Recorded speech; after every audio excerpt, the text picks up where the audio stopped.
দৃষ্টি থেকে দেখে মনে হয়, আমরা আউটসাইড থেকে দেখে মনে করি যে পৃথিবীর সব থেকে সুখী মানুষ হচ্ছে এরাই।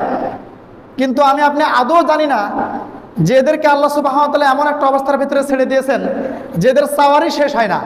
এত কিছু আছে তারপরও তাদের চাওয়ার শেষ হয় না।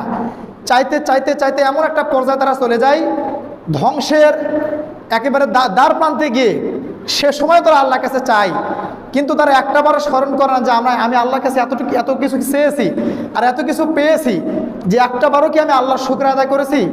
একটাবারও কি আমি আল্লাহ সুবহানাহু ওয়া তাআলার জন্য একটা সেজদা তো শুকর দিয়েছি? আমাদের সমাজে অনেক মানুষ আছে যে, যদি আমি একটা কথা বলি এখন, আর সেজদা তো শুকুর, অর্থাৎ শুকরিয়ার সেজদা, এটা অনেকে নামই শোনেনি পর্যন্ত, রাগ করবেন না, আমি আপনাদেরকে শেখানোর জন্য বলছি। আসলে সেজদা রয়েছে 3 ধরনের। কয় ধরনের? মুখস্থ করেন। 3 ধরনের সেজদা আছে। 1 নম্বর হচ্ছে আপনি যখন সালাত পড়বেন, নামাজ পড়বেন, নামাজের ভিতরে যে সেজদা দেওয়া, এটা হচ্ছে 1 নম্বর সেজদা।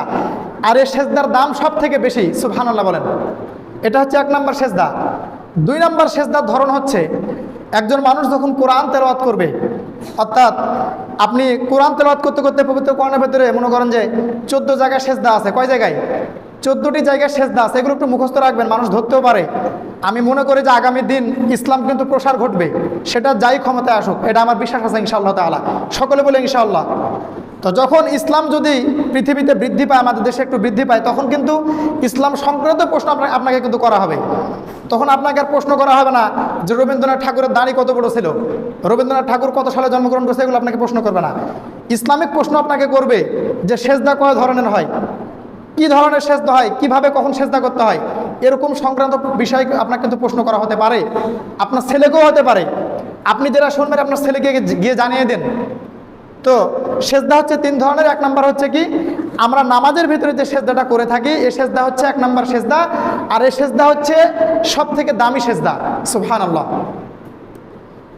2 নম্বর সেজদা হচ্ছে আপনি যখন কোরআন তেলাওয়াত করবেন, কোরআন তেলাওয়াত করতে করতে আপনি যখন সেজদার একটা আয়াত পেয়ে যাবেন, ধরুন পবিত্র কোরআনের প্রথম সেজদা যেটা আয়াত, সূরাতুল আরাফের 206 নম্বর আয়াত, প্রথম সেজদা, এই আয়াত দিয়ে সূরা শেষ হয়েছে।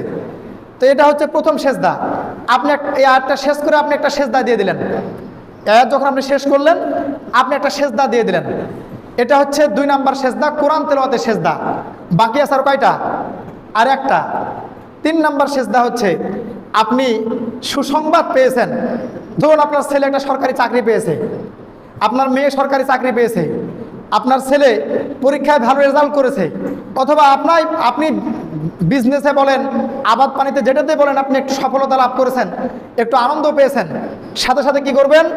আল্লাহকে খুশি করার জন্য ওযু করে আপনি যে অবস্থায় আছেন, এটা আপনি পবিত্র জমিনও সেজদা করতে পারবেন। একটা সেজদা আপনি আল্লাহকে খুশি করার জন্য দিয়ে দেবেন। এটা হচ্ছে সেজদা তো শুকর, সুবহানাল্লাহ বলেন। আর এই সেজদা করলে আল্লাহ সুবহানাহু ওয়া তাআলা অত্যন্ত বেশি খুশি হয়ে যান।